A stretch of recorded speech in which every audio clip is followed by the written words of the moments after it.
All right, it's time, Sarah. Do you want to go over the ground rules? Sure. Welcome, everyone.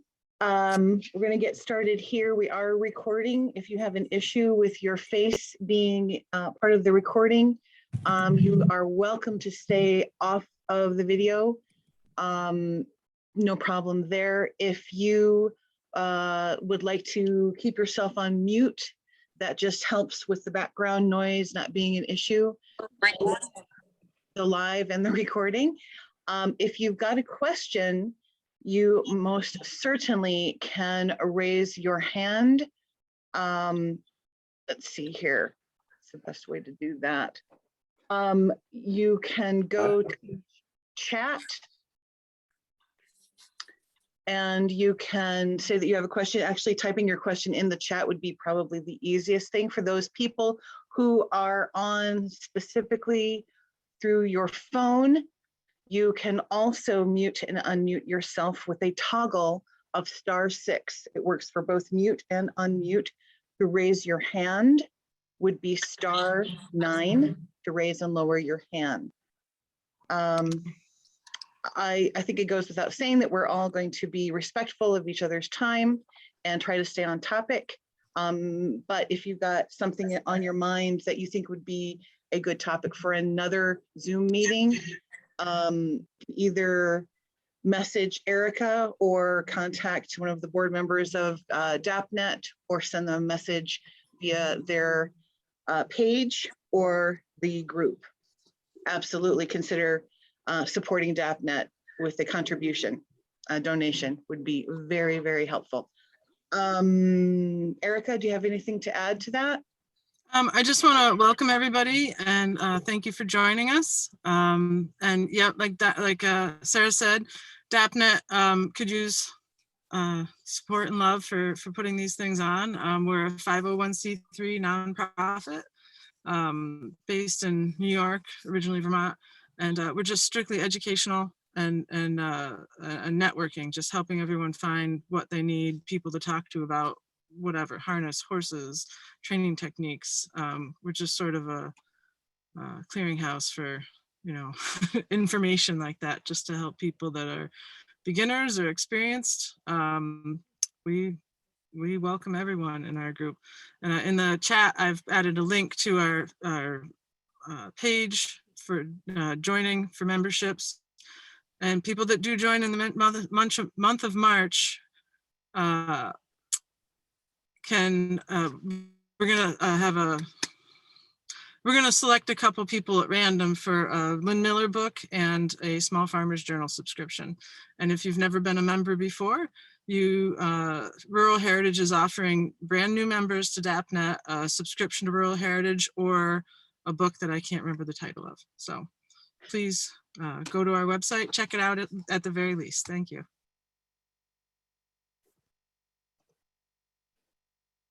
I've lost the outline. Sarah, what's next? Here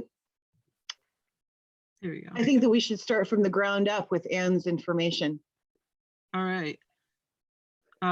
So Anne, are you prepared? Yeah, I'm prepared. Do you want me to, am I supposed to give it says introduction to the people yeah, first, we're gonna do introductions quick. So Anne, start with you. Sure. My name is Dr. Ann Clary. I'm a veterinarian in Fond du Lac, Wisconsin. I got interested in Percherons. It started in vet school, actually. I bought the stallion that I worked on in vet school.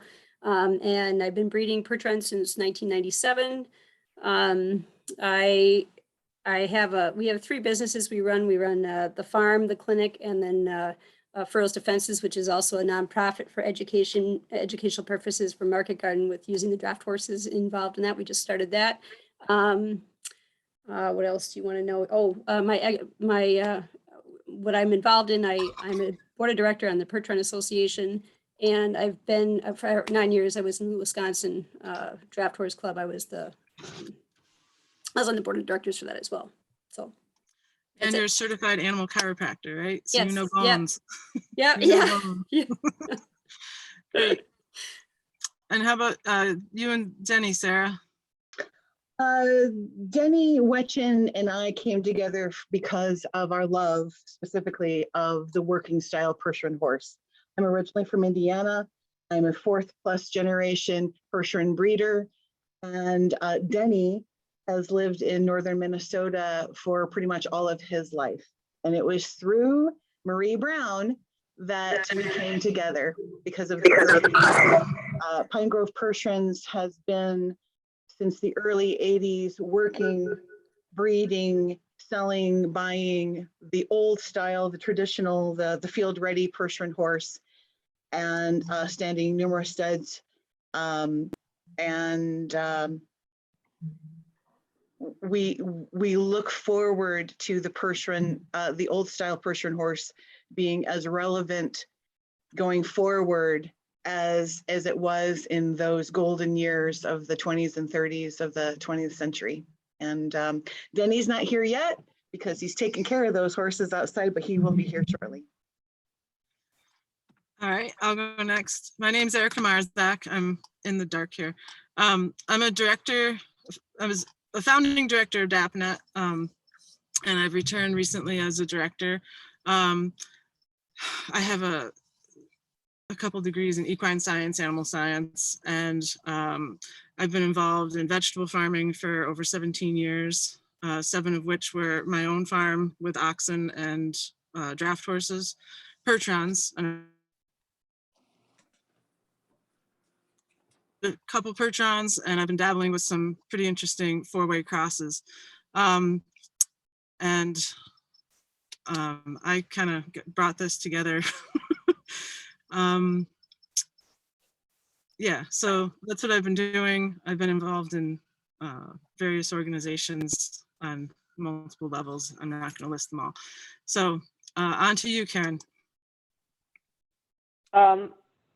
I have no formal training in horses. I have a PhD in physical chemistry, which means that I can read and think.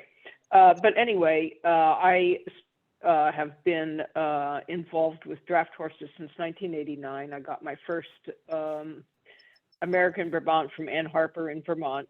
I started the American Brabant Association in 1999 and have been involved with the new breed, the American Brabant, basically since I started breeding in 1989. Excellent. And Ken. Okay, Ken Laing of Orchard Hill Farm up in Ontario, Canada.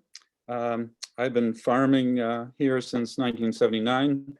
I've had draft horses from 1980 and Suffolk horses from about 1993-94. We run about a 93-acre farm and have used horses for a wide range of different jobs on the farm to produce both pick-your-own vegetables for about 20 years. And then for another 20 years, we had a vegetable operation that we marketed through a CSA. So it's sort of a mixed farm. I mean, we do have a tractor for PTO and loader jobs, but we have crops of pasture, hay, small grains and vegetables, and a fair acreage of cover crops, preparing land for other crops. I'm presently the president of the North American Suffolk Horse Association, and I see some other Suffolk owners on the participant list, so I hope they'll chime in if they have something to add, and I'm sure they will, because some of them have more experience than I do. Thank you. Excellent. I think we'll just start with Anne Clary's presentation. She put a lot of time and effort, and she's got some great details for us. So it's going to be a shared screen, and in a moment, it'll go to her presentation. Do you want me to start with just do the whole thing then? Yeah, or sure. just the inherited stuff? You can do the whole thing if you can cue it up quick. Okay, all right. I'm going to time myself and I'll quit when I get to that point. Okay. Sure. I'll get in what I can do. All right. So am I shared now or am I not? You're not shared yet. Okay. Oh, I gotta accept it, don't I? Hold on. Do I have to do something? Oh shoot. All right, I have to go. I have not. Share screen. Have to enable shared screen and I'm not remembering how.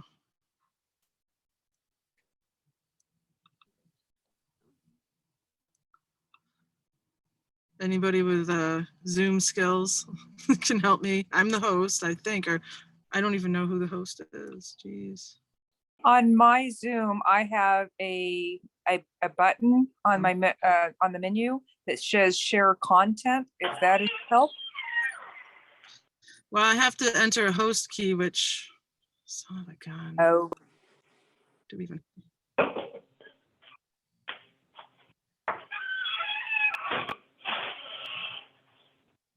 That should be on your right, your top of your right hand screen where it says view.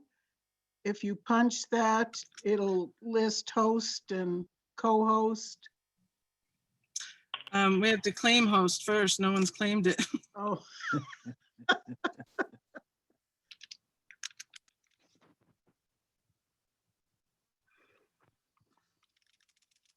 I have to remember my password.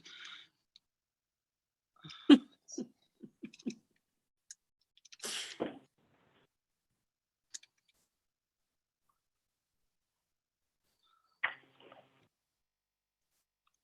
of a gun. Sarah, is there any way you can claim host? Tiana just put the host key number in the chat. Do you see that? Oh, thank goodness. All right. Yeah. You're here, Tiana. Thank you so much.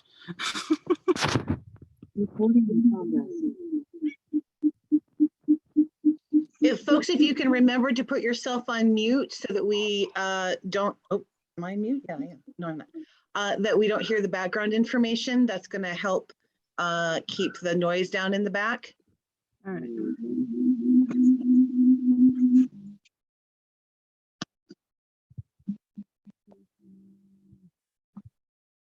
All right, now I need to find the sharing option. Son of a gun.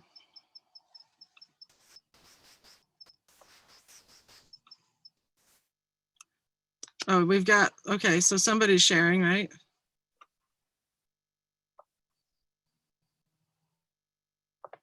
I'm still, I can't, I still, it still says host disabled for me. She put more information in the chat box, Erika.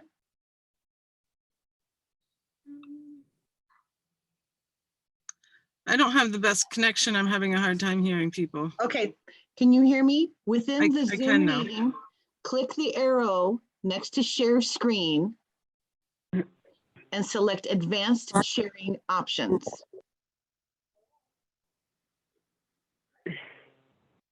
Under who can share, you select all participants. I'm not even there yet. I'm not Okay. following any of it. Okay. Where am I going? Within the Zoom meeting, you're going to click the arrow next to share screen.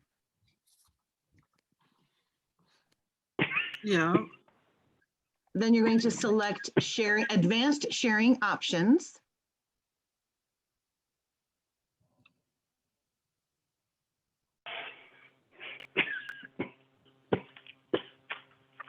And that should Yeah. bring you to under who can share, select all participants.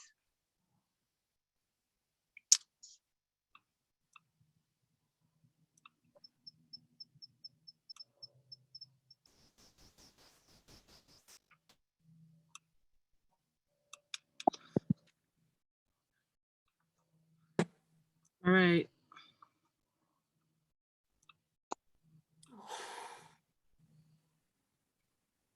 You should be able to share screen now, Anne. Okay. Let me see if I can get this pulled up. Sorry, Victory! folks. I did go through a dry run. I just Yeah. I have very Lamarckian memory. If I use it or lose it. All right. So you can see this? Yes. Yes. All right. Perfect. All right. So Erika contacted me about a month and a half ago, and she asked me to give a little presentation on the confirmation and selecting breeding stock, and was interested in me presenting through biomechanics standpoint, and doing some drawings and so forth. So that's pretty much what I'm going to do is do a lot of that sort of thing, because that is my forte with my chiropractic background. I do a lot of the biomechanics things. So I did concentrate somewhat on that. And so some of the drawings that you're going to see are not going to be draft horses. There'll be some light horses in it, but there's not a whole lot out there for biomechanics in the draft horse. So we have to kind of extrapolate from there. What I did is the first thing I did is it broke it up into three different areas, and it was about breed standards and conformation traits, and then last heritability and different things along with the genotype and phenotype. And so what I did is I went through it and I looked up several different breed associations and wrote down, I wanted to know what types of things that these different draft associations were looking for. And so I went through and I wrote down all their, created this chart, and I got an idea of what types of things everybody looked for as far as breed standards goes.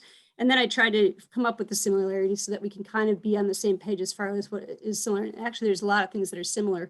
There's there's the list of everything that if you went through all these different breed associations, this is what their breed, or what their they have is the things that they're looking for in their breeds, and all things that we associate with a draft horse, and particularly, and if we're because we're talking about the working draft horse, this is a working draft horse. And so you can go through that: kind, intelligent eye, flat profile through the head, well-arched neck, and chest, the shoulder.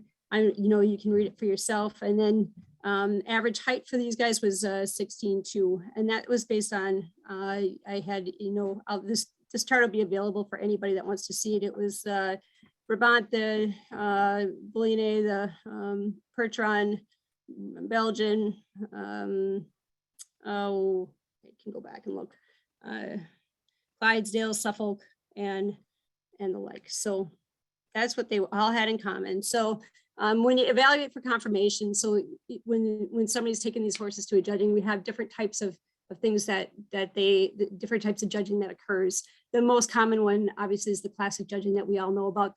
That's common in most of the United States, I would assume, where if it's like around here where they just go in the ring, you get 3 to 5 minutes. The horse judges, or the judge judges the horses and places them in order. There's a lot of subjectivity with that, because of the knowledge of the judge, or the different, because there's a bunch of different breeds in the class at the time, the different breed standards that maybe not everybody knows. And there's not a whole lot of with is judging as far as the draft horse industry. There's not really a judge's card, so they don't maybe not know everything about the different breeds. The other types that are out there that we don't really talk too much about is a linear scoring system, where they have a panel of judges that judge the horses. It would be equivalent of what the Frisians do with the curring and that sort of thing, where they'll bring them in, they'll judge it, they'll have objective scores for shoulder angle or hip angle and the way of going and so forth, and then they tally those, and then they come up with a score for that horse. It becomes more objective. It's still subjective, but it is more objective than the traditional system, or the system that we see at the county fairs and such. And quantitative analysis doesn't really apply, but I just thought I'd throw it in there because it was mentioned. It can be used in performance animals, and that would be more of if you're looking at how it's more conformity with that, but you can't compare it to what we do with confirmation judging. There's also, which was really pretty neat, is I looked at a computerized objective analysis where they actually took one of the studies was with lipizzans, where they actually put them onto a screen, a computerized screen, and they put all these horses to fit them into a model onto a computer screen, and they can all fit. It's pretty neat. They can take one point and put it on, and then they can come up with all the shoulder angles and so forth, and then compare it to the breed standard. So a lot of times if you're looking to breed horses, this is kind of the things that when you're looking at or doing analysis of your own animals, this is your ideal, is the normal quota normal of which you have here, and then these are the 4 normals, and these are the variations with that in that set of parameters of what we have. So that's just something that you can take a look at, and again, that's something for next. So then what I did is I went through and I wanted to concentrate on the biomechanics end of it. So what I did is I went through an equine locomotion book, and what they did is they put these markers, these points at specific areas on the spine and on the legs to assess the joint angles, and then try to determine what are the ideals for that, for joint angles and for function of the horse, and what's going to provide us with the ideal soundness and the ideal way of going. So these are at different points, and I'll show that'll be in the next slide. But, and then, you know, when you talk about a 45-degree angle with the shoulder, this is where they get that 45 degrees from, this is the slope of the shoulder, and that's your 45 degrees. And then your pastern should match that at 45 degrees as well, in an ideal world. And then the angles that I'm going to be talking about mainly is going to be the shoulder angle, and here in the humerus, which is here, and then in the back end, the slope of the croup, and then the femur here. So if you keep that in mind, this will just tell us you where these points are. The tuberococci is actually the point of the hip. That's that's the pelvis up in the top here. This is your the top of your femur, or your greater trochanter, and then that's would be that articulation with the pelvis, and then this goes down to the stifle here, and that's the distal portion of the feet, or the bottom portion of the femur. In the front, it's going to be it goes along the scapular spine, and you top of the spine to the point of the shoulder. That's where it goes to the humerus here, and then it goes down to where the humerus meets with the elbow. So that and this is just saying what pretty much that this is your spine of your scapula. This goes down to the point of your shoulder, and that, a lot of times that's how you measure the angle. And the interesting thing to note that they had talked about is that that's a difficult, you almost have to feel where that is. You can't just look at a horse, because sometimes the extrinsic muscles and the suprascapular muscles that are in here are more developed in one way or another, and it's difficult to tell. So where this shoulder angle is here, actually the slope of the shoulder is down below that. So sometimes that can be a little bit deceiving. So that's the one thing that you just, is hard to detect unless you actually feel the animal. They also talked about the length of the humerus, showing the strongest correlation to good gaits. And your humerus is going to be right here, goes from the point of the shoulder here to the elbow, which is right in here. Let's see what I got next. So then in this drawing, when they talk about having a long humerus, they'll say that it comes from here to here. And what that's going to do is it's going to make these triceps muscles will be longer because of the length of that humerus. It's going to be able to pick that elbow up and have up to a 30% increase in the way it goes. And that's going to create your animated gait. So if you look at these horses and you say, oh, you want them to have an animated walk, that's where it's going to come from, is to have that length. And the length obviously is going to be relative to the size of the animal, but that's going to create that walk that you like to see with some animation. Here's the bones and how that's sitting there, is just to get an idea for you of what it all looks like. And the elbow here, and they said that the other thing that they mentioned in the discussion was that the elbow is actually more crucial than the carpus or the knee itself. They said this is more important for getting that foreleg up and moving forward. So the next thing we'll talk about is going to be the hind end. So I can't get my people out of there. Let's see, can I get you guys out of there? I can't see what I'm looking at. Anyway, so this is your pelvis right here. And along with that, this is your femur. And that's what we're going to be talking about. Next is the angle of that pelvis and that femur as well. So in the next slide, first we'll talk a little bit about the back. Talking about long back horses versus short backed horses. Your longer backed horses are obviously the correlation that they can make with the longer backed horses, that it gets more back sore. The shorter backed horses are going to have more interference because they're shorter coupled, and obviously they can have the propensity to hit themselves a little bit. Currently, I don't. This is just something that I threw in because we were talking about if we move from the shoulder to the back. There's recurrent lameness issues are found directly correlated with height. A lot of us, because we're not breeding for real big hitch horses, we don't have to worry about this as much, but that's something that when you're breeding, if you have really tall horses, that lameness is directly correlated with that, or recurrent lameness can be. In the hind limb, when we go to the hind limb, what you're looking for is the increased pelvic rotation is going to give you more elastic motion. It's going to make the horse last longer, or not last longer. It's going to it helps it to be sound, and it helps it to propel it forward. And your hind end is the engine of the horse, right? So we have to have that. The more spring we can have to that, and the more they can utilize that hind end, the more they're going to be able to drive off that hind end and pull a load, say. So they talked about the different types of croup. And a croup, if it's flat, it's just go straight across. And if it's steep, it's really, I don't have an example of that, a real good example of the steep croup, but the steep croup is going to be where it falls off. And they like to see, whoops, go back. They like to see a moderately flat croup because it helps with the crouping that flat, will help with the motion of that pelvis and keep that being more elastic. And if it's too steep, it just increases your strain on your stifle and your hock, and you end up having you have actually increased fluid in that joint. So they showed 2 horses here that have a reasonable croup across. It's fairly well formed. And then they show the different angles of the pelvis, where this one is fairly steep, and that's not as desirable as this one where you got more angle to it. Then they talked about the femur. In this discussion with the person that was doing this, he did mention again about the femur, the long humerus being important. He also talks about the long femur being important, and the angle of the femur, because there is a direct correlation with soundness with where the angle of this femur is. And if you want it just going a little bit forward, when this horse is standing in this sort of a position where you've got it just a little offset behind and the forelegs are square, that's what you're looking for, is that you want that headed a little bit forward. If it's going straight up and down, you're going to get more concussion into these joints, and they're not going to stay as sound as long.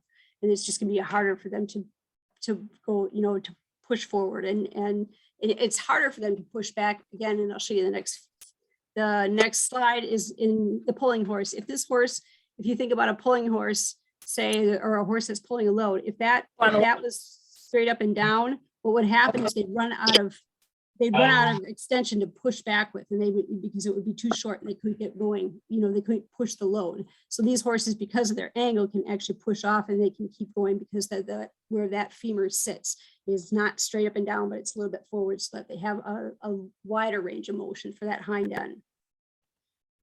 So the take home for it was just a moderate slope from the pelvis to the femur, forward sloping femur, and an adequate angle to the stifle hock will provide the best hind end power.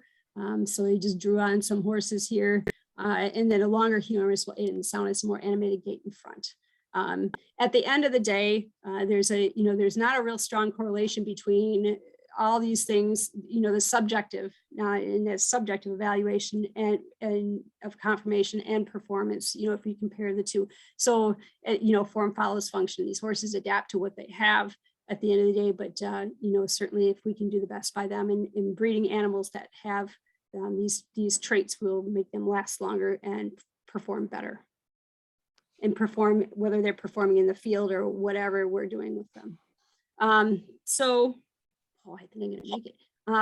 So then the next part was heritability, and phenotype is just how the horse looks, and then genotype is the genes. So if you think about it, I was thinking genes is genotype, so that helps me to remember the difference between the two. And this is where all your information for your heritability is, or all your heritable traits are, and what makes up a horse, what a horse is.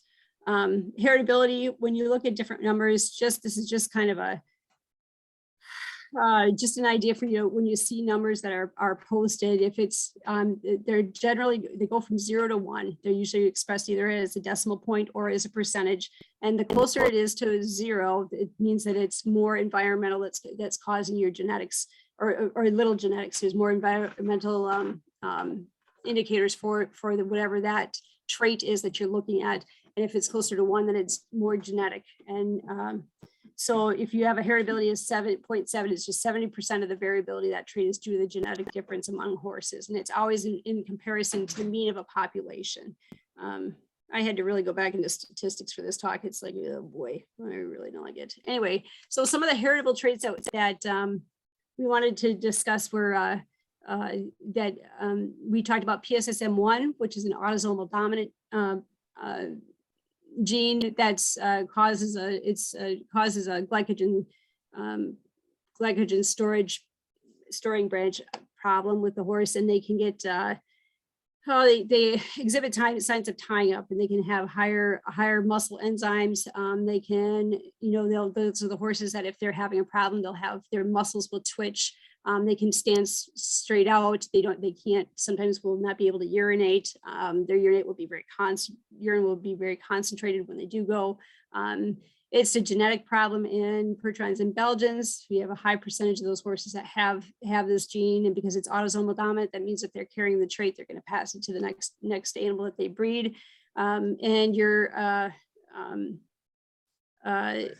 It's also seen in light horses as well. It tends to be a little bit different.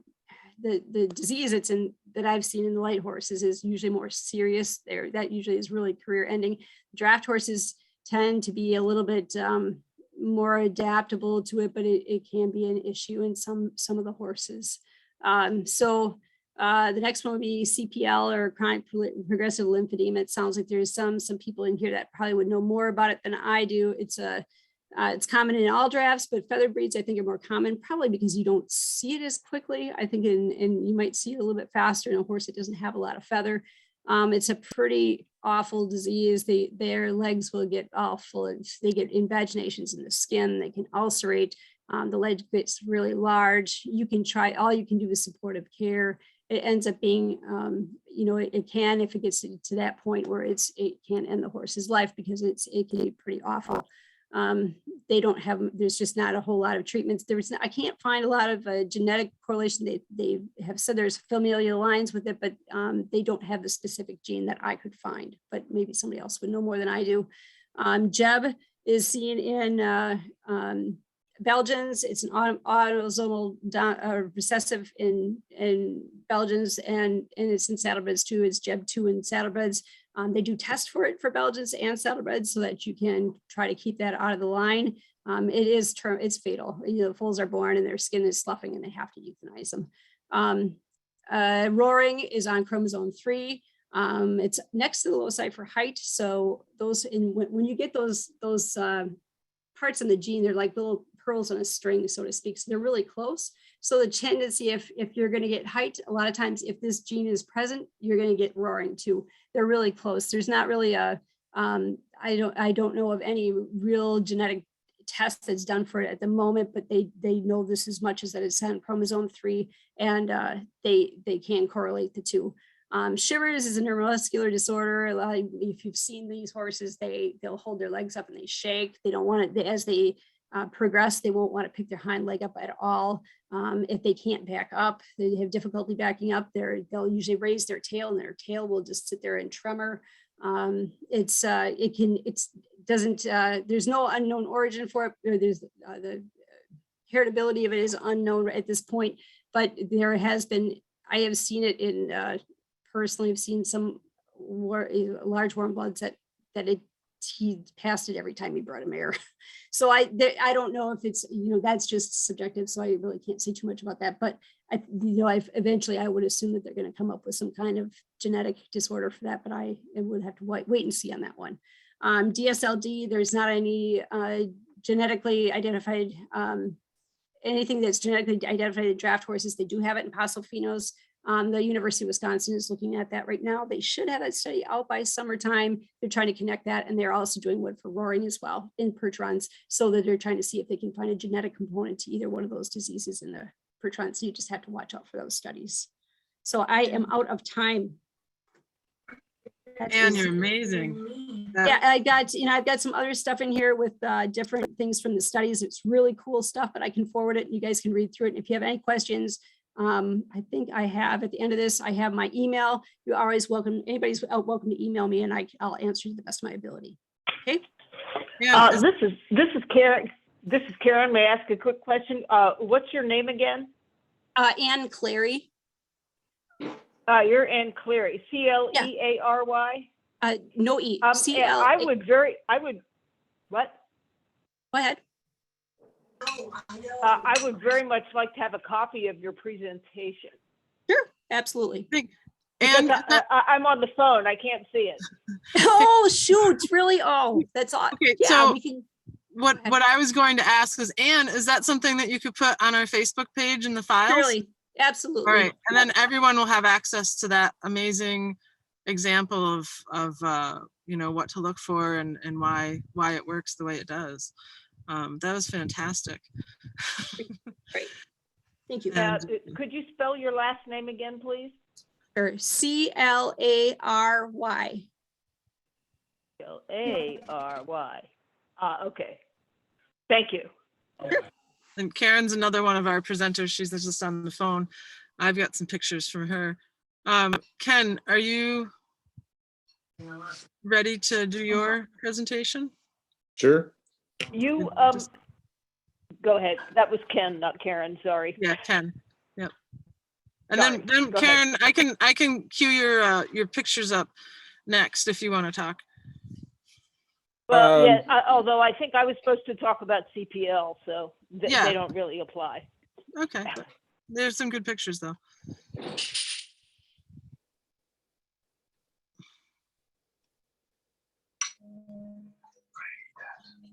It looks like we're getting some good questions in the chat, and at the end, we're going to go through some of these with the whole panel. So as you think of questions, feel free to put them in the chat. Erika, do I have to do anything to get rid of my presentation on here? I have no idea what I'm doing now. Well, Oh, There there. should be a Good. stop sharing button. perfect.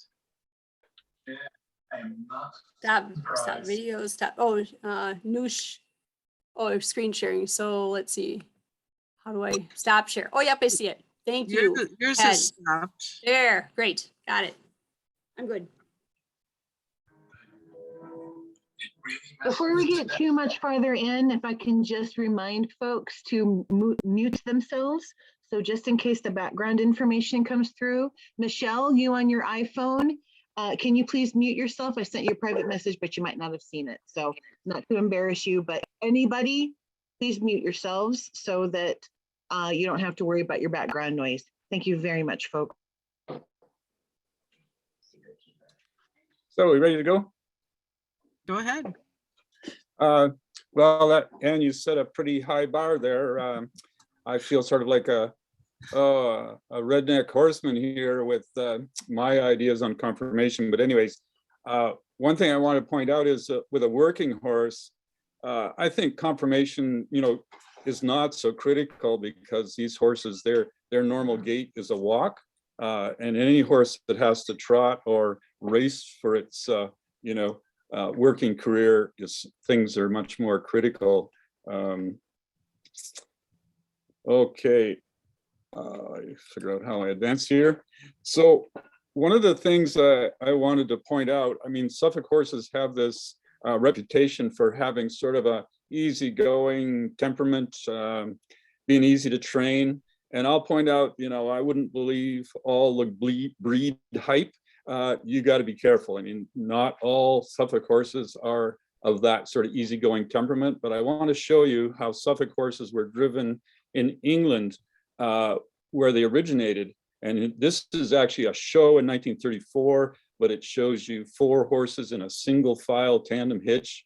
Part of this was because they had narrow roads, but that's a big, heavily loaded wagon. These horses have no driving lines. There's no driver in the seat on the wagon. These 4 horses will be driven by 2 men standing on the ground. They each have a whip, but as you know, it's pretty hard to stop a horse with a whip. You can make them go, but it's a little harder to stop them. So these Hey, Ken, horses were, yes? We can't see the photo.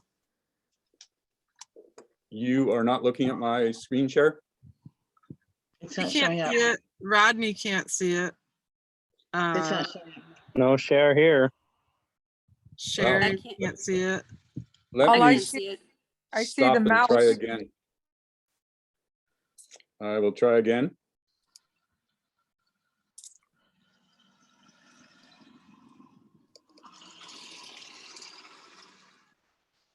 It didn't seem to work either. It says that you've started screen sharing. Oh, it's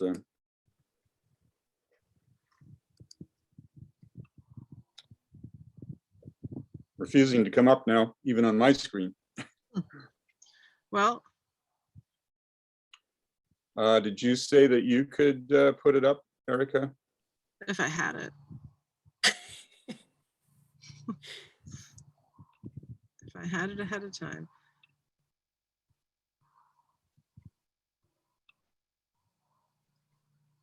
Ken, we saw some images earlier. So do you have 2 screens? No, but now I can't get it up. Huh.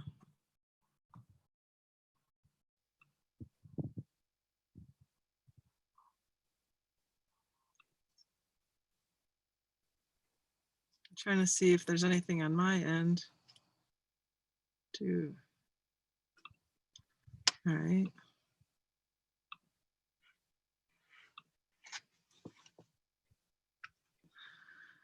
Oh, all right. Well,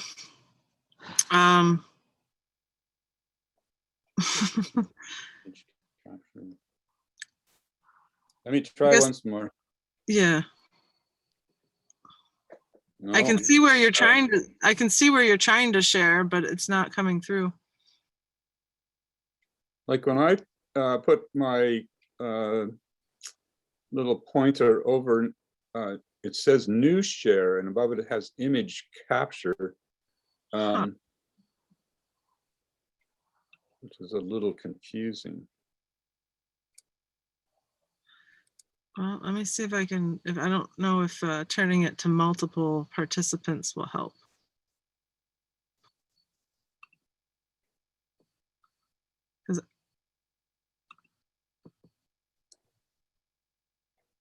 Well, now we can see you.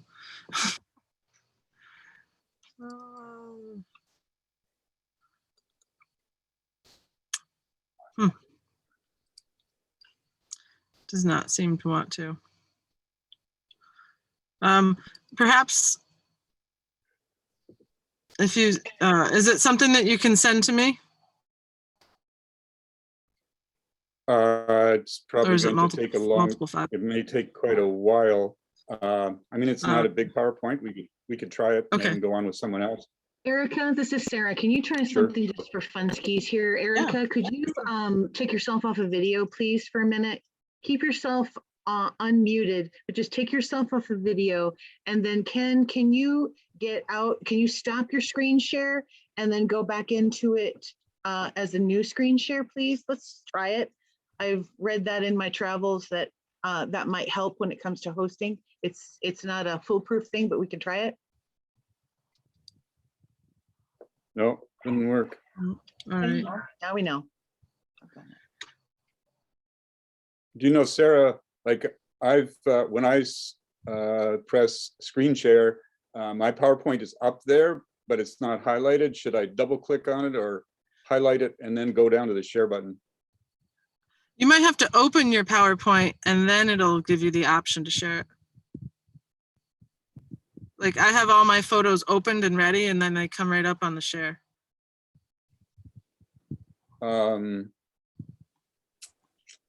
But I mean, it's coming up on the, when I press share screen, the PowerPoint there, it's on that screen and, you know, in a small box.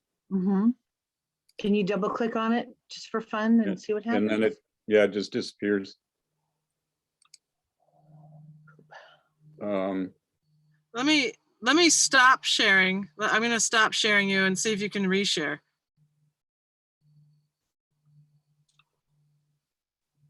Get out of there.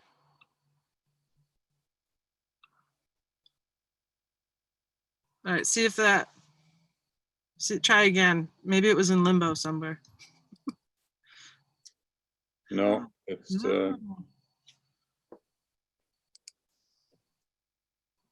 Geez. All right, well, I can drag up a picture of a Suffolk if you want to talk about it. why don't you go on with it? You go on with someone else and maybe let me play around the background here and see if I can. Karen, would you like to talk about CPL? Yes, I'd be happy to talk about CPL. Well, yes and no. It's not a happy thing. I didn't send any pictures, and part of the reason I didn't was some of the ones, the very best ones I've seen have come off of Facebook and I don't have permission to use them. However, if you, I could tell people where to look for them.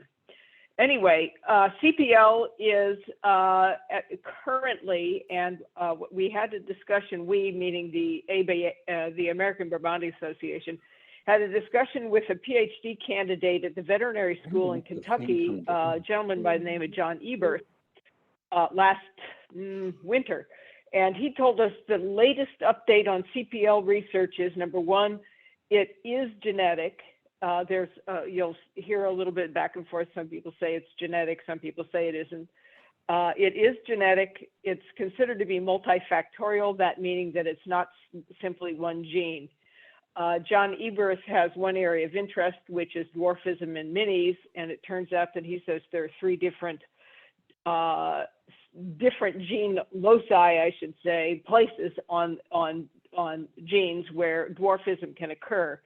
And he said he thinks that CPL is going to be the same thing, where there are more than one genetic problems, shall we say, possibly on different alleles even, that contribute to CPL, and that one of the reasons we see some horses with mild CPL and some horses with very severe CPL is that they could have 1, 2, 3, or whatever number of variations. So anyway, the current situation is that all the drafts have it, as Anne said, but the European Belgian at this point in time is probably the most significantly or heavily affected of all the breeds, unfortunately.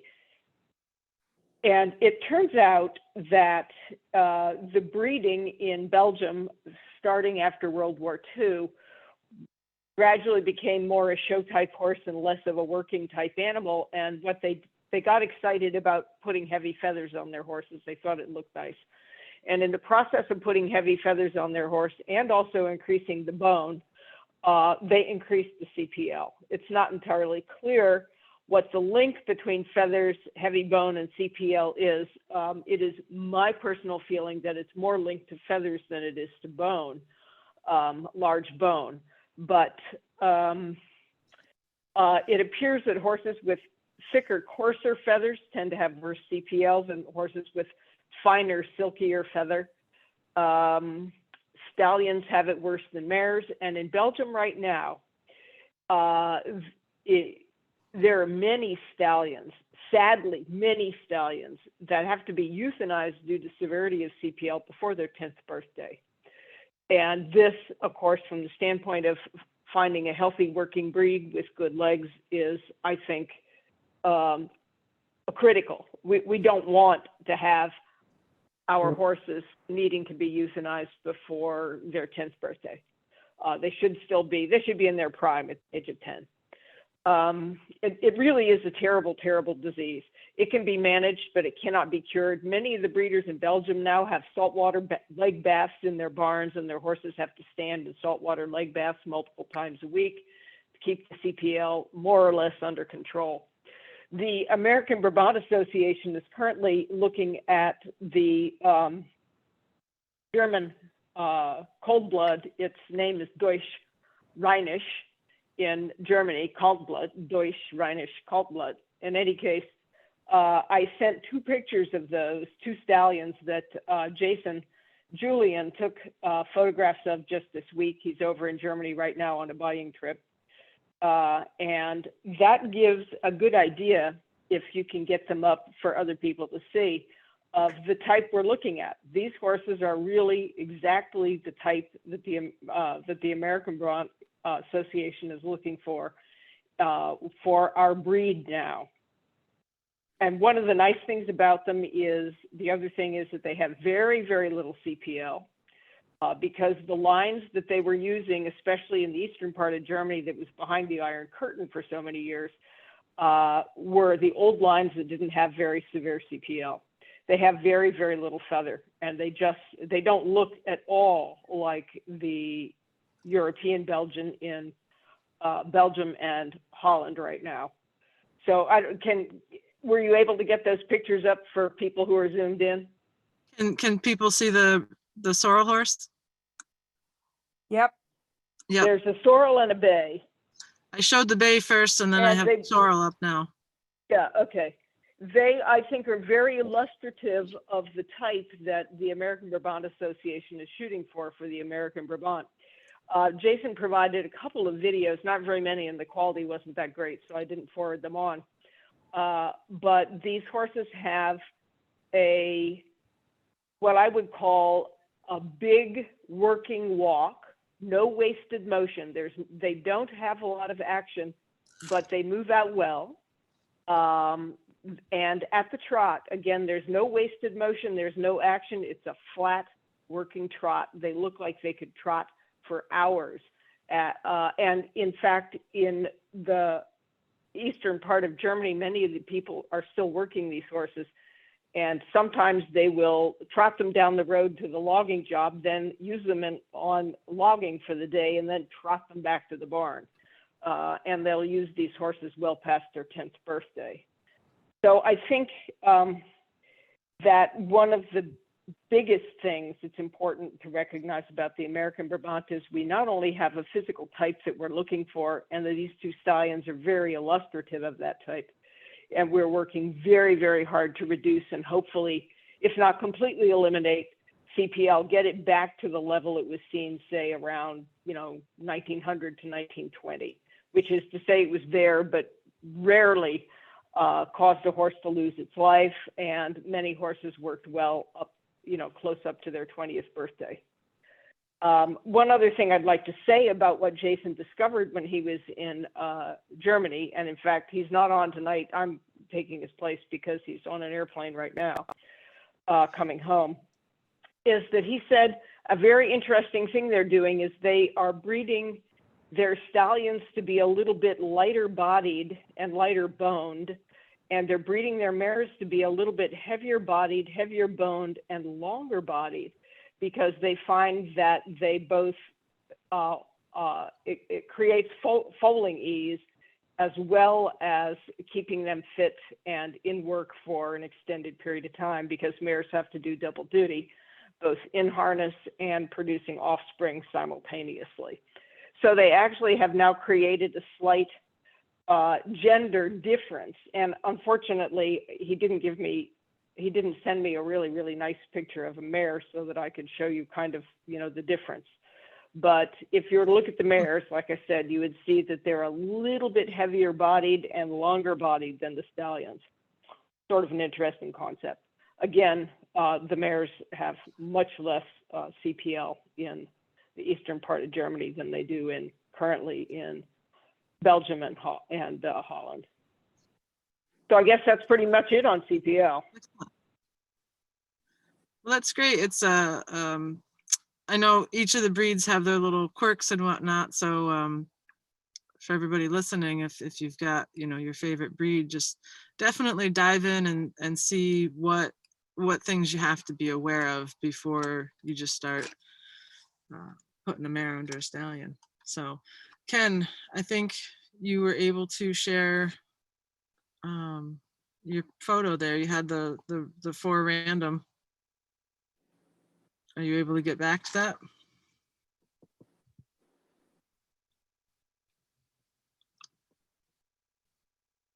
Oh, you're muted, Ken. Well, perhaps he's gone. Anyway, when he gets back, we'll we'll let him do his presentation. And I want to point out that like we were saying earlier,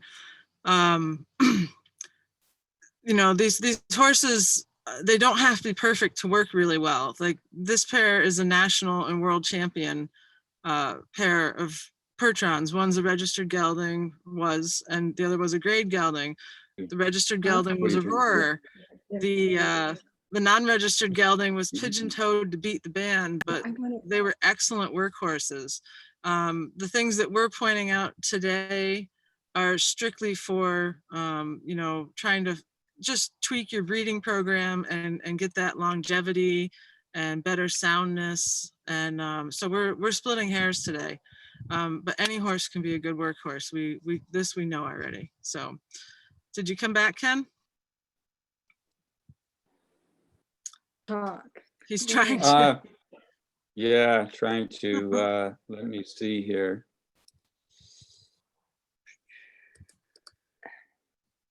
Oh, there we are. We see a 3 abreast now.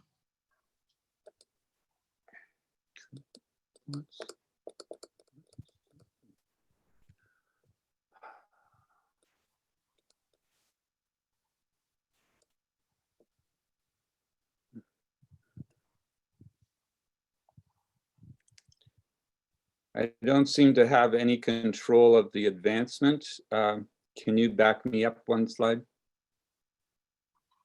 I have no control. Because my, I cannot get down into the bottom.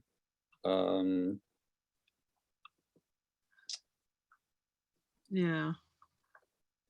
Well, do you want to just start talking about, we can see the 3 abreast, and then there's a screen with some confirmation shots of 4 abreast and the front view of a 3 abreast. Well, it's going to be more like radio than TV, I guess. Yeah, what I was trying to explain was that in Suffolk, England, they would work these horses in 3 and 4 horse hitches, but they would be a tandem hitch in single file. And there were no lines, driving lines on any of those 4 horses. There was no person on the wagon driving them with lines.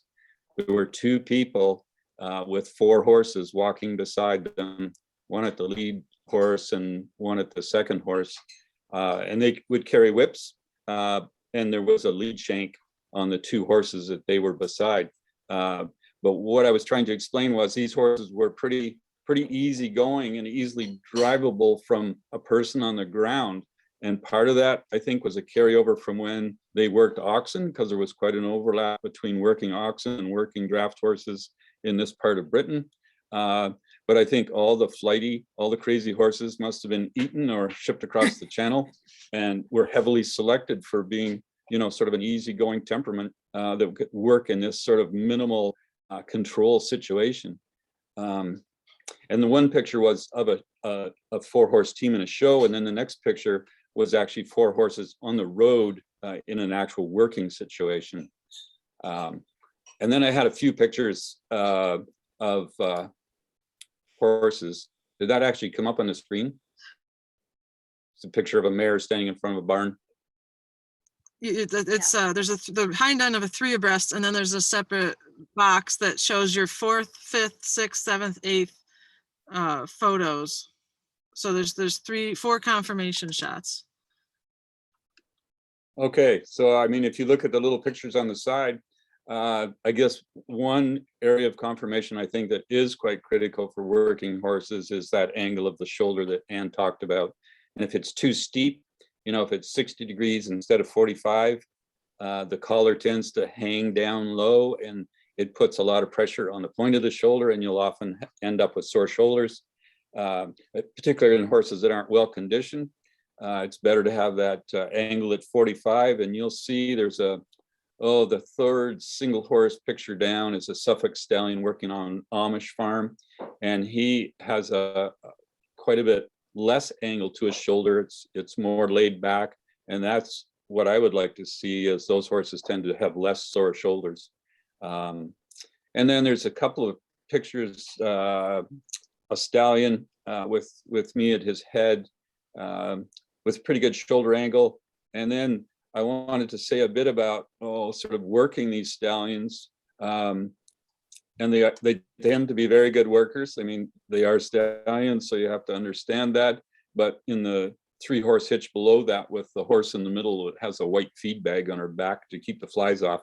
The near horse is actually the stallion just above that, working in the field. And he worked with apprentices, and he worked giving workshops to train people how to drive, just to show you what sort of temperament they can have. And I mean, these stallions were run with the mares, and they worked with the mares in the field, and it socialized them very well.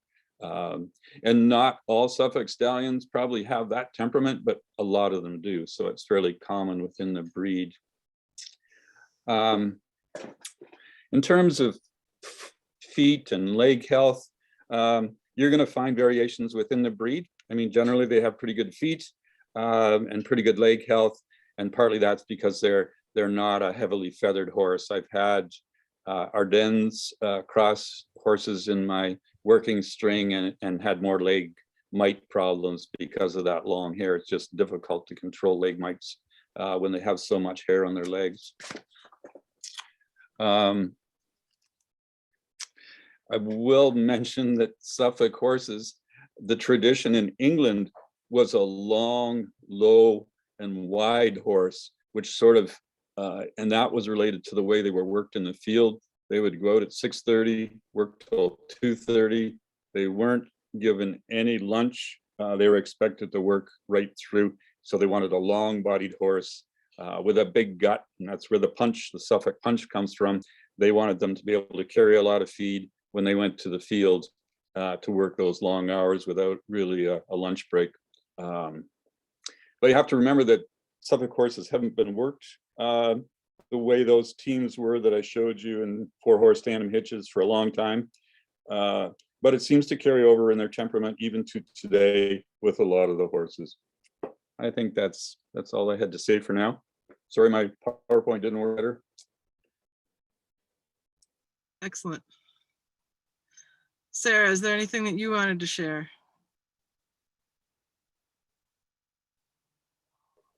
Who did you ask? Sarah.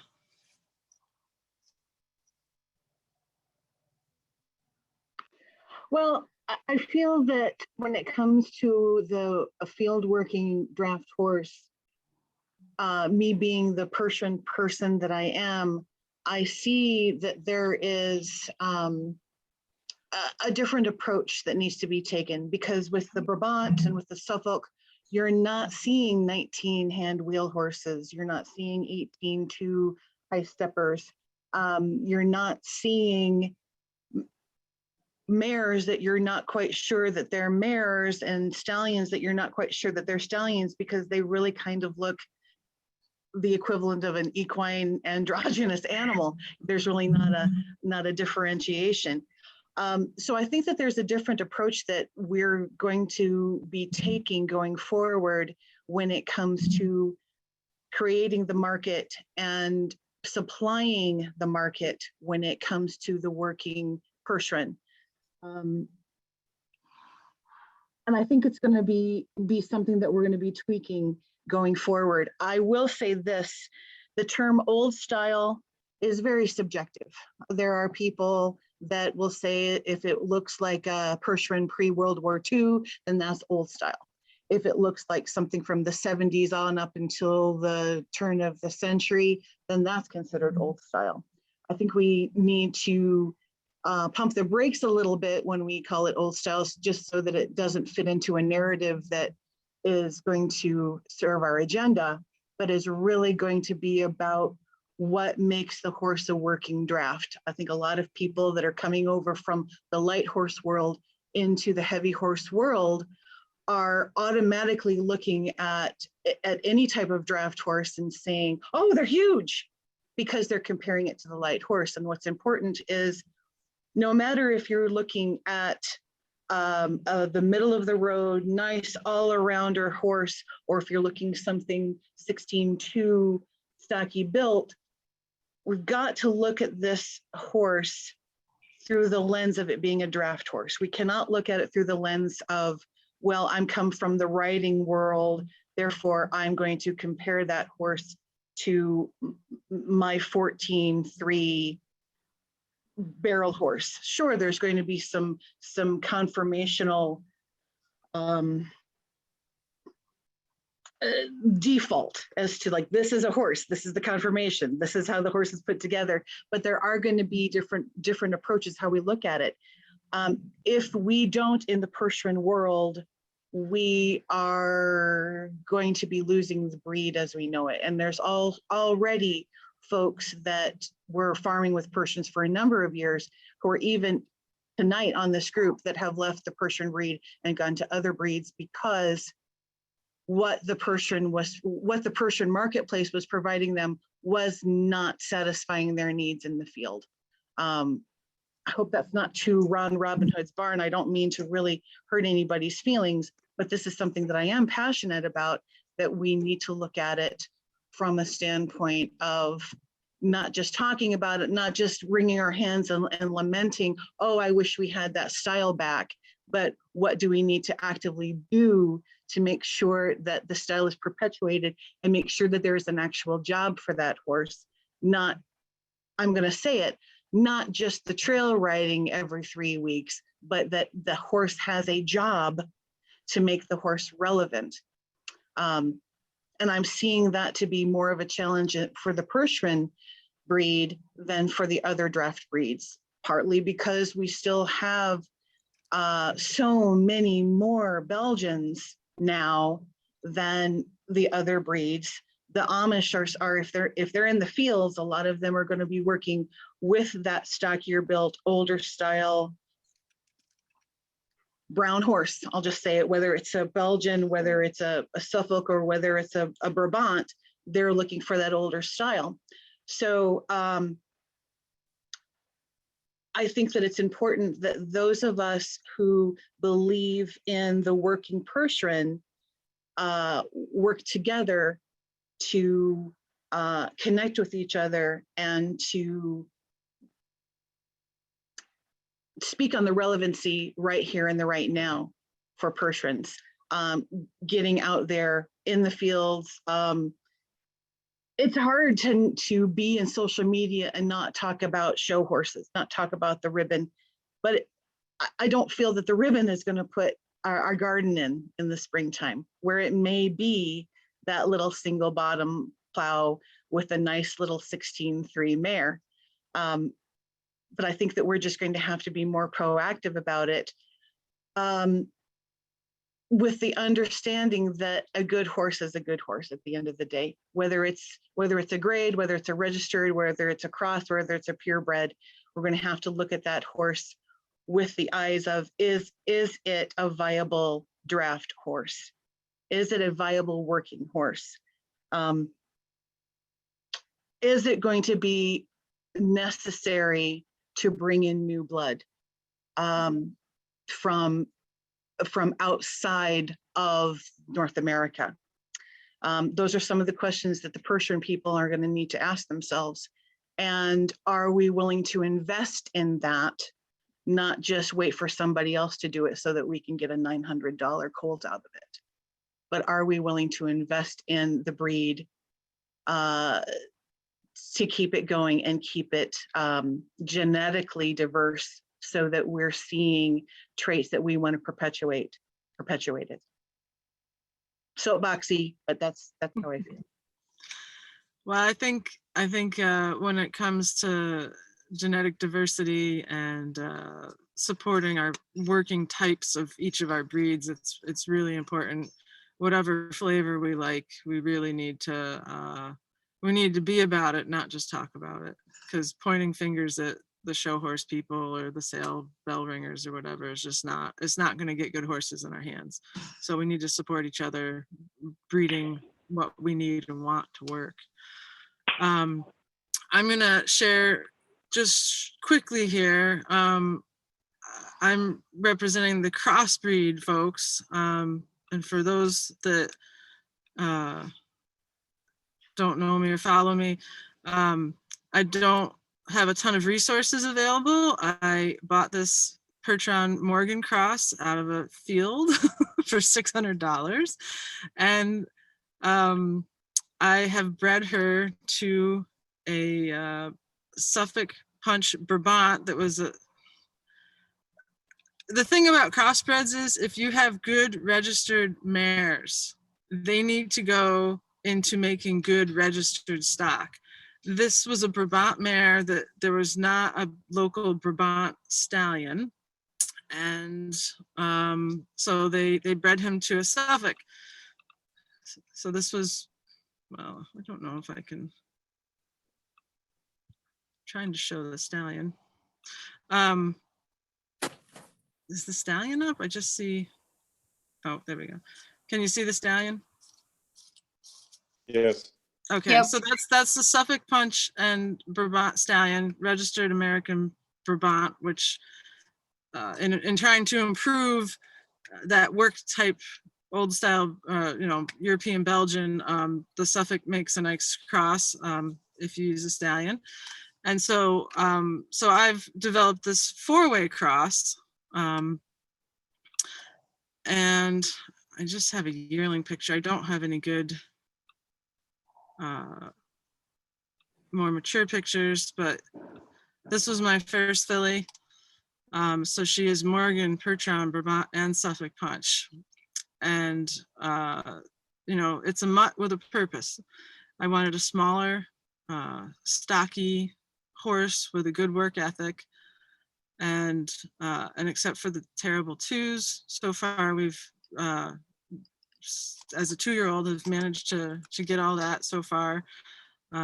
She's almost 15 hands, 1,200 pounds, real good mind on her, just takes everything easy. These horses really love exploring their environment. Give them all, if you give them a 55-gallon drum, they're out there playing soccer with it and whatnot. Not much really bothers them. So I haven't worked them yet, but my goal was to have a smaller team of horses for the produce field, because I don't need a 9 or 10-inch foot crushing my bok choy. So that's a little bit what I do. And I just, if you do crossbreeding, please use, a good stallion on a grade mare or cross mare or whatever. Or I do know someone that had a really nice Suffolk mare and bred 2 mules. And since then that mare has gone on to make several really nice registered stocks. So just keep in mind that these good mares, registered mares of their breed, should not be hoarded for solely crosses and whatnot. It's our responsibility as good mare owners to make sure they replicate themselves. So that's what I have to say about that. I think unless any of the panel wants to say anything more, we can go into question and answer. This is Karen. I'd like to jump in a little bit. Since I've been listening, one of the things I'd like to say is that the American Brabant, and I'm going to be a little bit careful, I keep saying American Brabant. The word Brabant is a catch-all term now for any horse that's of the European Belgian type. And the American Brabant is now a specific separate breed. It is not the European Belgian of Holland and Belgium. So that's my little rant for the night. But it is currently a crossbred horse. We accept a variety of what we call old style. And for us, old style means something that looks like 1900 to 1920 horses. And we're finding that the Suffolk cross is fabulous. We really like it. We understand it's a rare breed and people need to breed their stallions to their mares, but we also appreciate a few outcrosses. And second of all, we're really trying to keep our height in the neighborhood of 16 hands because we think that even 16.3 is pushing it a little bit. I did give a diagram, one of which shows, along with some words that you didn't get, why height matters for a field type horse. And the other thing I just wanted to say briefly is that conformation, I think we've kind of already gone around this, but conformation isn't just one thing. We need to think about conformation for the job. And again, for the American Brabant, we are looking for an all-day, 6-day-a-week field horse or an all-day, 5 or 6 day a week logging horse that can be used past its 10th birthday. And we don't want to work it to death, but we do want a horse that works just like they used to back when there weren't tractors. And so for us, that's what old style means. And Karen, I've So I think pulled up that graph paper drawing that you did for us with the 2 different heights. So if you want to take 30 seconds to explain Yeah, that. I've actually done I did one with the 2 different height horses, and they are matched for a 16-hand horse and an 18-hand horse. So the big Yep. one shows an 18-hand horse, and then there's a diagram with a triangle in the corner. Now, I'm a scientist, and we define work in science to very, very specifically. Work done is the force applied times the distance moved. Now, it's the force in the direction of the distance. So the taller the horse, what you notice in the triangle is you can resolve or create a triangle using your pushing force, which runs along the tugs into the collar, as the hypotenuse of a right triangle. And the taller horse has more of vertical component or part of that force than the shorter horse. And so that's one of the reasons we want to keep our horses shorter. And that is in the 16-hand range, because we get more work for essentially, I think, I have a long discussion on this somewhere else, for the biological energy or input. So that's what that diagram is all about. And if anybody wants a little bit more information, I'd be happy to provide the full discussion. The other diagram simply shows one of the things you shoot for is to have the tugs, and that is the line of force, pass as close as possible through the horse's center of mass, which is in work horses called the point of draft.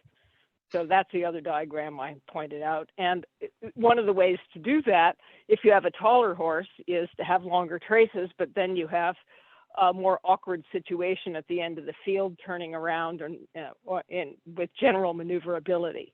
Also, with a taller horse, you have to have longer traces so you don't have too much upward force, like pulling the plow up out of the ground. So there are a variety of reasons to think about height of a field type horse. And that's really what those diagrams are about. Excellent. You're breaking. Excellent. Thank you for sharing those. We got them on there so people were able to see them. Okay. If I can get into the chat here, we can start answering questions. All right. Yes, the recording will be made available in some form. We have to figure out technology, IT wise, what we'll be doing with it. But it will be a tool that we'll be able to share. Oh, and also in the chat, if you look, I've put 2 links to our Draft Animal Power discussion group, and they're both files. A helpful document is an old file that Lynn Talene from Draft Horse Journal had given me. His father and Wendell Berry and some other prominent people in the 80s had put this together. It shows some great diagrams of like leg deformities, and there's some good general information in there, and that can be found anytime. Discussion group. And then also, thank you, Jenny Gray. I don't know if you're on, but Jenny took her How to Select a Percheron book that might have been a bulletin from Cornell University when they actually had draft horses. And it's a great book with a lot of good information on selecting breeding stock. It's Percheron specific, but there's a lot of it, as Anne showed, and there's a lot of similarities and whatnot. So it's just a good resource. And Jenny took her copy and made this wonderful clear scan of it. And it's a document, and that is in our files as well. So take a look at those.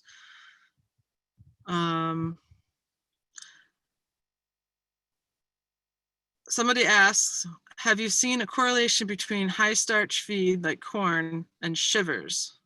That might be a good one for Dr. Clary. Are you with us, Anne? Yes, I'm here. I'm gonna go up and look at the question. I was looking through those, but Have you seen a correlation between high starch feed like corn and shivers? I guess I just wouldn't feed a draft horse corn. I think that any of them, I always like to treat everything like it's got a musculoskeletal waiting to happen issue. So we usually just say don't feed it, but I have not. The worst case of shivers I ever saw was actually in a paint mare, 16-hand paint mare that started with it when she was 2, and it was really significant with her. And some of the Percherons are, a lot of those horses, I really think there's some genetic component to it somewhere. I just don't think that they know where it is. Vitamin E, that's the one thing that they'll talk about, is that they do have a vitamin E is lower in those horses. So vitamin E will help. I don't know, it's not like you can take corn away from a horse that has shivers, then it goes away. So I guess I would say I wouldn't feed it, but I don't know that it's directly correlated. No, I know it is correlated with other problems, metabolic issues and whatnot. Correct. Yep. And it does encourage inflammation. Yep. So, right. So it's just something to stay away from anyway. Yeah. Whether it's I don't know that it's necessarily directly correlated or that it's a direct line to it. Yeah. And Julia talked about a podcast that I posted in our discussion group, a Humble Hoof podcast. It was about string halt and shivers. And the main thing she took away, which was also what I took away too, is that it can often be caused by too heavy a load at too young an age before they're done growing. So, there could be a genetic component to that. There could be an age component. So we just, pay attention and use caution, I guess. Nancy asks, is the term scratches the same as CPL or different? Karen, do you want to address that one? Yes, I just had to hit the unmute. CPL and scratches are 2 entirely different things. The problem is that CPL can cause so much irritation on the lower legs that you get a situation that looks like scratches. In fact, the CPL can cause irritations on the horse's lower legs, and they can get secondary infections, fungal infections. I've traveled to Belgium 3 times. I have seen horses with deep skin folds, and in between the skin folds are maggots. They will get nodules on top of the skin folds. They're itchy, they rub, then the skin breaks open and they get chorioptic mange. And like I said, fungal infections, and these are all secondary to CPL. CPL is a lymphatic disease. It has to do with poor lymph drainage in the lower limbs, and which causes stocking up, and it causes scarring of the underlying skin tissue and that kind of thing. And so that's the long answer. The short answer is scratches and CPL are different. And most veterinarians, we have some vets on here, but many veterinarians, most veterinarians get little to no training on CPL. A veterinarian is very likely to arrive at your barn and not know what they're looking at. And it's just because there's not much training of it in vet school here in the United States. I agree for what it's worth. Yeah, we can all have wonderful draft specific vets like Anne in every county. Hey, Karen, can I ask you a question? Yes. Hey, I had a Clydesdale herd that I think had this, because it went through in several horses and they had a lot of genetically related horses, and it produced in some of those horses like big masses on the front of the legs. Have you seen that with your breed, where they almost looks like a round football? Or not football. No, that's interesting. Size. I have not seen that. What I have seen is, like I said, skin fold. And now if the horse has a lot of feathers, you either have to shave them off or you have to stick your hands into their feathers. but I have seen skin folds so large that they protrude through the feathers. But I have not seen really large lumps. Pardon me. The nodules I've seen run in size from pea to grape, and it just looks like a pea or a grape under the skin. Yep.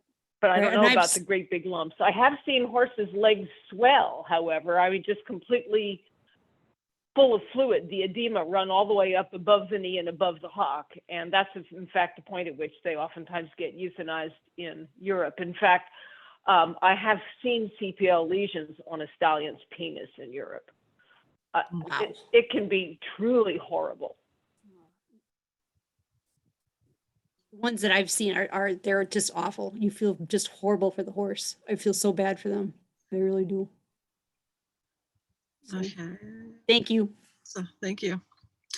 Another question, Thomas asks, are there things like American Dairy Goat Association that represent all breeds of dairy purpose goats, and the data is about conformation and performance data? I believe like beef cattle and dairy cattle have similar too. But in horses, I can't think of any multi-breed conglomerate with conformation and performance data. It'd probably be breed specific, like maybe thoroughbreds or quarter horses or something, but I can't think of a draft breed that keeps track of that. Can anybody else?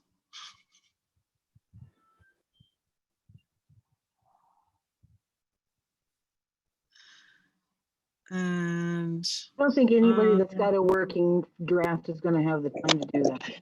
yeah, It's gonna be a slow grind of generations to come up with that. I mean, it's hard enough to, well, it's hard enough to find the working, who's got the working Percheron, because a lot of them in the Percheron Horse Association, there's no phone number attached for whatever reason, whether it's by choice or by chance, or the horse is owned by one person but standing someplace else.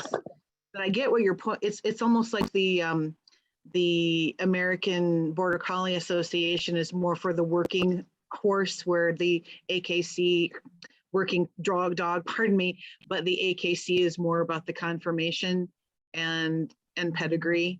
So I can see where you're going. And Thomas, you sent something to me and you sent it directly. So I'm gonna post it to everybody just so that we all can see it, because I don't know why Zoom does that, but I'm gonna post it here for you. And Adele's added.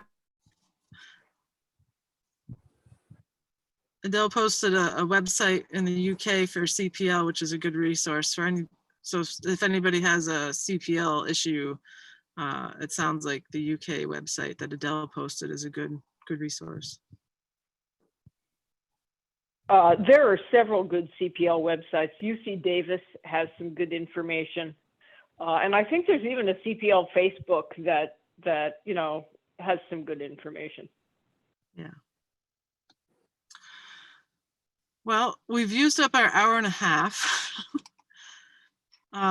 We can keep going, or you're certainly welcome to bow out. I know I can give it another 15 minutes personally. So it's the presenters or attendees. And Karen's photos are going to be in the file section for DAPChat. Her drawings. Karen, can you post can you post your photos in DAPChat, the DAP group? Yes, I could do that. Is it? It's a web page. It's a Facebook group. Draft Animal Power Oh, Discussion. Facebook. Yeah, okay. I wasn't sure if you had a web page or a Facebook group. Yeah, I can find my way there. Okay. Yeah, if you posted those. Yeah, and I tell you what, I'll put the text that goes with it along with it, because I just finished writing an article for the Brabant Association newsletter that will come out in March. That'd be awesome. Just mention that it's the information that you had in the DAPChat, and so people know to relate. Yeah. Okay. Awesome, thank you. I did want to invite, I know there's some other breeders in the group here, Richard, maybe Wes. If there's something we've left out, you folks use your horses for a living, and we'd love to hear from you if you want to unmute yourself for a moment and add anybody, add some information maybe we didn't touch on. So anybody that uses their horses for a living, you're welcome to share for a few minutes here.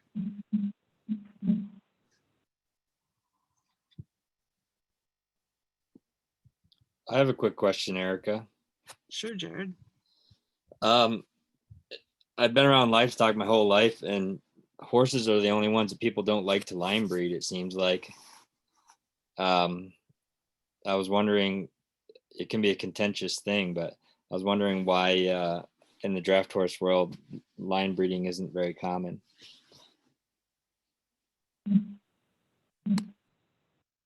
I'd like to make a comment on that. I think it is actually common. And it was certainly done, it's been done a great deal in Europe, and it's been done here. There are many lines of, I'm more familiar with American Belgians and European Belgians, and then the American Brabant. And in fact, the American Brabant Association right now is working on sort of a consortium of breeders who are planning to swap stallions around in order to do a very careful, controlled line breeding. I think one of the issues with it, though, is that when you are doing line breeding, you have to be willing to cull. And when you're talking about as an expensive an animal to produce as a horse, it's very difficult to be willing, because the breeders need to do the culling. The breeders need to look at a stud colt and say, okay, I can sell this stud colt for X dollars, but it's really not breeding quality. It's line bred that's really not breeding quality. So I really ought to geld it and sell it for a whole lot less dollars. And once you sell a mare, you have no idea, a filly, or a young mare, you have no idea what's going to happen. So I think line breeding is a bit of a problem in horses simply because of the long wait time and the expense and the relatively small numbers. It's not like you have 250 head of cattle. Yeah, in the dairy world, it's everyone's using a lot of genomics right now. I was wondering, I don't know much about it, but I was wondering if there's an opportunity for us to help use some of that technology to weed through the experiments a bit. I'm sharing a picture of a Suffolk stallion that I'm pretty sure is line bred.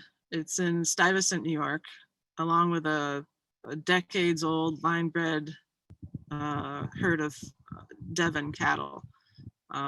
This guy is really into his line breeding. So Jared, if you want to talk to somebody, this guy will chew your ear off. I know Mike real well, and I have a hell of a time using that stud. So I know him well. You know the pain.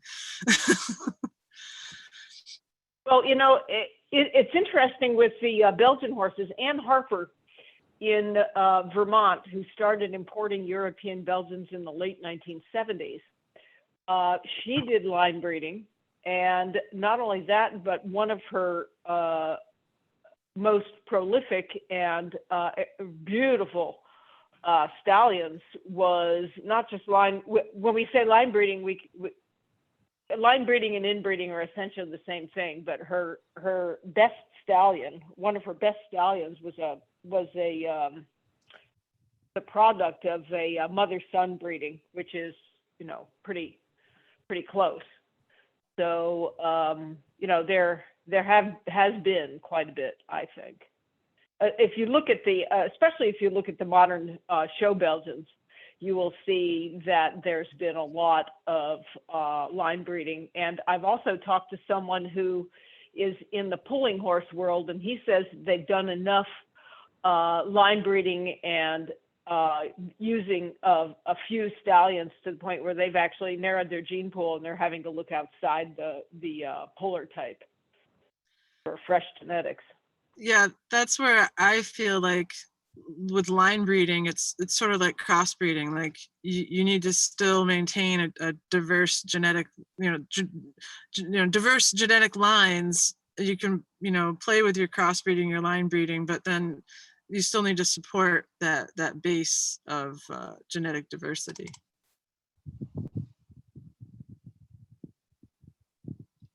Yeah, I was working with Chad on Friday, and his Suffolks are very different than my Suffolk.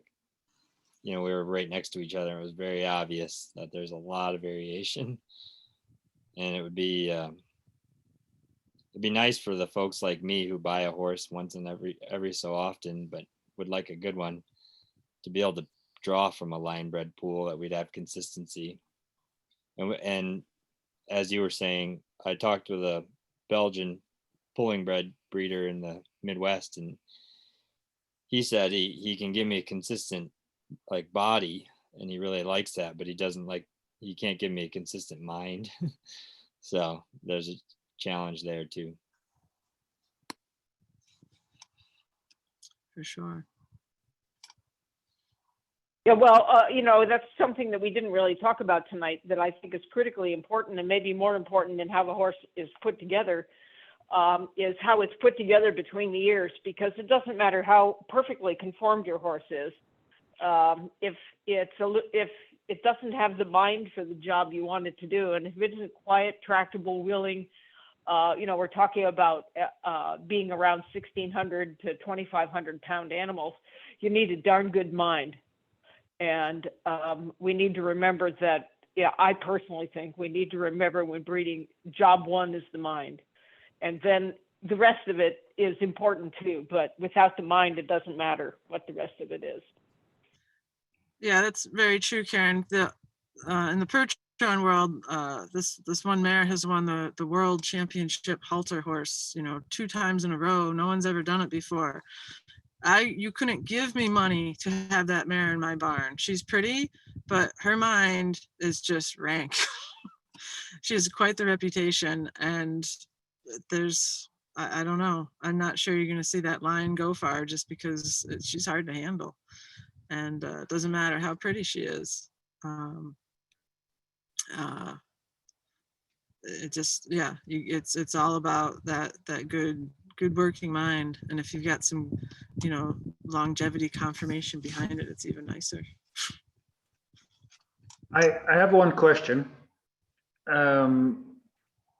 Maybe all of you know, or maybe Dr. Clary can answer.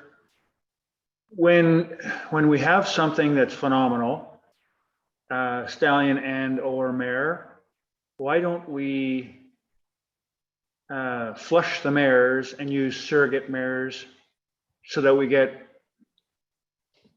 8 colts instead of 1? Thank you. I'm going to answer that just from a purely economic standpoint. We're working folk.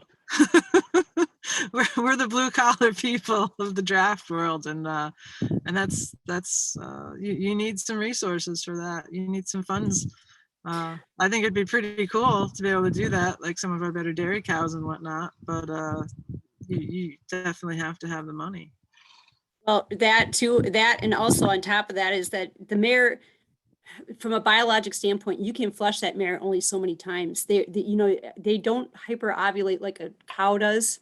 And it's hard that once you start flushing that mare, you destroy that uterus, and then it gets harder and harder to do each time. It's hard to superovulate. They just don't have it as perfected as they do with the cow. It's harder to do. And right, you talk about economy of scale. It becomes very, very expensive to get those embryos out.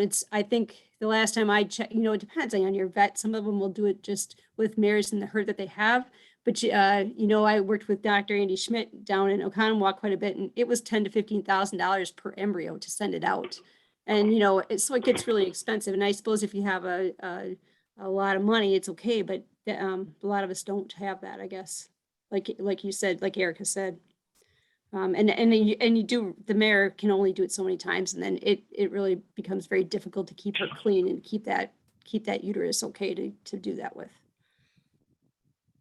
Sounds like it'd be cheaper import some weanlings.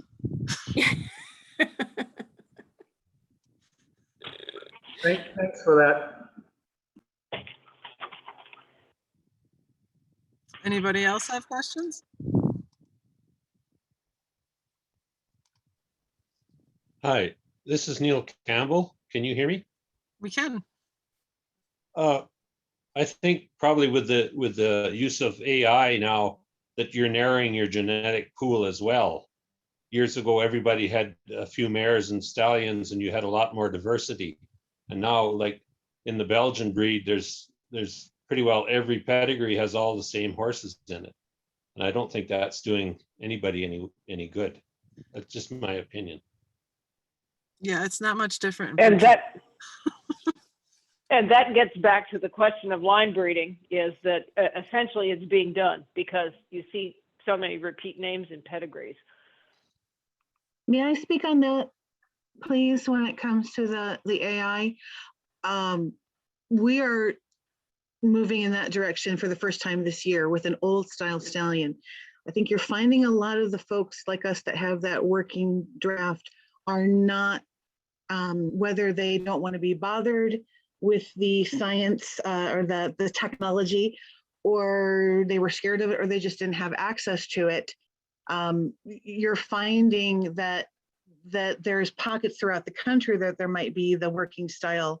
I'll speak for Percheron specifically, but we made the conscious decision to go with AI, to offer it to different places throughout the country where there was not access to a working style horse. So in this particular situation, you've got to go back several decades in order to find something that is not out there, that's in the typical pedigree right now for Percherons. So there's always exceptions. I think with AI, it's just like anything else. You just have to be cautious. AI can be used very, very well to spread and increase genetic diversity, and it can be used to tighten it up. The American standard breds the racing standard breds have gotten way genetically tight, I've been told by people who are breeding, because they had a few fast stallions and they used them so heavily that now they're really, really closely bred. But if you use it sensibly as a way to increase and spread out your genetics, then it's a good thing. So it's just like anything else, double-edged sword, depends on how it's used. I have to say, from my standpoint of using AI, we're in the back of beyond of Arizona. There are no standing studs where we're located. Without AI, we wouldn't be able to continue to breed our mares to Percherons. I feel like we've gone from kind of overusing AI for maybe the show, but now AI is this real opportunity for people. There's not a stallion like this is Sarah's stallion, Dandy. Oh, but there's not a stallion that exists like this in the Northeast. I haven't seen it yet. It's just, there's nobody out there advertising a stallion like this. So if I had a nice registered Percheron mare, boy, that'd be a heck of an opportunity to be able to, get some new blood in my area and stick to a type that I'm happy with.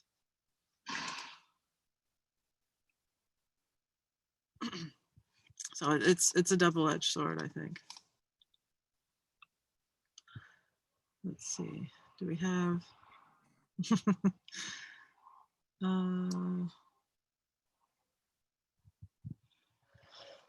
great. All right. Well, I think 8:45 sounds like a good time to stop, especially recording wise. It's going to be a long file. So I want to thank everybody for coming, and I want to remind you too. Please, if you enjoyed this and and got something out of it, we'd love to have you on as a member. We've got a newsletter that comes out quite often. If you're ever in the Northeast, we put on some events here, but we'd like to expand that. And the more members we get, the more we can expand that. And and for people that say they live too far away, we've had people from Sweden and Alaska come. So, we're never too far away, really. So we just ask you to go on over to our website, draftanimalpower.org, and share some love and support with us. So, all right, folks, it's been good to see you all. Okay. Bye-bye. Good night. Okay, bye.